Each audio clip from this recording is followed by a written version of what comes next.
How did you two get together? I can say my first wife passed away in 2005. Mm-hmm.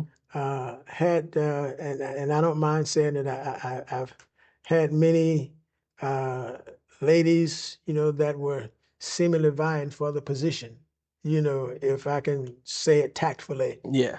Uh, but it just didn't, it didn't, as the old folks used to say, it didn't clabber. Yeah. Yeah. It didn't clabber. So um, when I got to the place that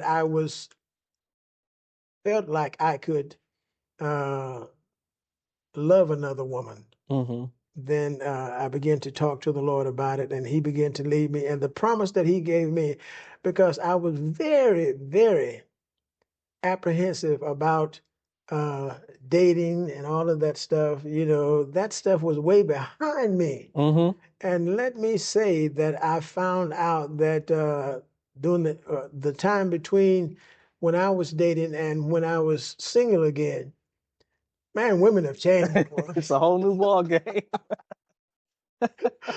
Women have changed. Even women in the church, they are aggressive. They are very direct. Lord have mercy. And so, but God bless me. He kept me, and we're grateful to the Lord for that. But Mm-hmm. I was, like I say, a single pastoring, and there was a workshop in Morehead, Mississippi, at the church of Superintendent Frank Howard.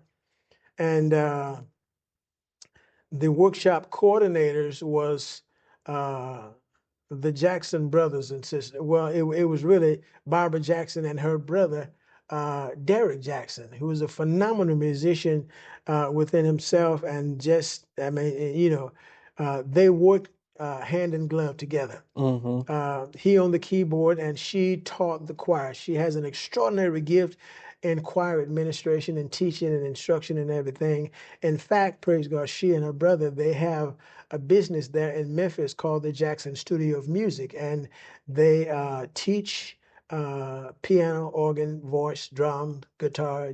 She and her brother, they do all of that. Awesome. But anyway, they were also doing workshops, musical workshops, training, and I took my choir from my church to that workshop. And, it was a blessing that year. And we enjoyed, in fact, I was a choir member. I was a part of that choir, and just great. I saw her, but I didn't see her. Mm-hmm. I saw her, but nothing sparked, at that particular time. And the second year, the following year, at about the same time, she came back to do another workshop, and something kind of sparked in my spirit that particular time. And so I guess I didn't really talk to her that much, but I saw her in a different way, Mm-hmm. and um, being single, and there was a friend of mine, and the pastor Michael C. Hickman, he's a friend of mine, and we would travel a lot together, and we would end up going to a leadership conference in St. Louis, Missouri, and at the repast of that conference, we were in line, and I saw Barbara Jackson, the young lady that had done the workshop for us, and had blessed us in such a wonderful way. And my friend, he was saying, hey, that's Sister Barbara, that's Missionary Barbara. Mm-hmm. And I said, yeah. I said, man, I could kind of see something with that. And he said, I can see it too. And the thing of it is that like I said, without getting into a whole lot, I gave her my card and asked her to give me a call sometime when you get a chance. She was with another real good friend of hers, Dr. Judith McAllister, Judith Christian McAllister. She was with her, and they have a wonderful, in fact, we have a wonderful friendship now, because they were so close together. But I gave her the card, and that was in January of, I guess, 2008. I guess it must have been January 2008. I was waiting for her to call me, man. I was waiting She for her to made you call. wait? Oh, she made me wait. She made me wait, you know.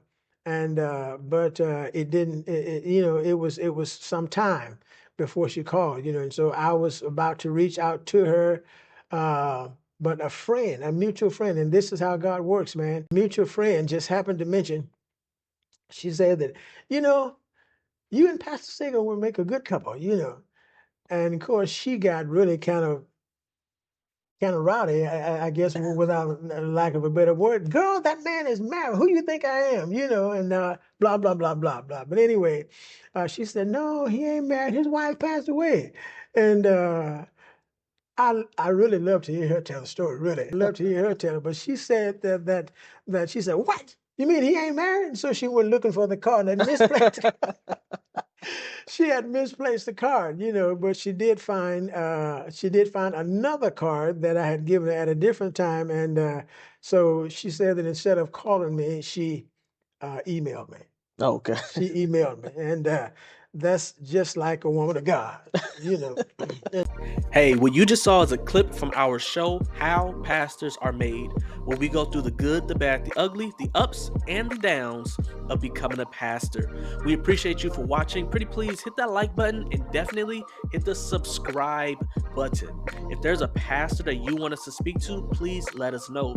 If you enjoyed this conversation, then the link to the entire conversation is in the description. Also, we have plenty more conversations with other pastors. We would love for you to watch those as well. If there's a pastor you want us to speak to, again, let us know who the pastor is. If you are a pastor watching this and you want to tell your story on how pastors are made, there's a link in the description. It gives us a little bit of information so that we can contact you and schedule a date to record so you can have the next episode of How Pastors Are Made. With that being said, God bless you. We love you all. Find somebody and find a way to do something good.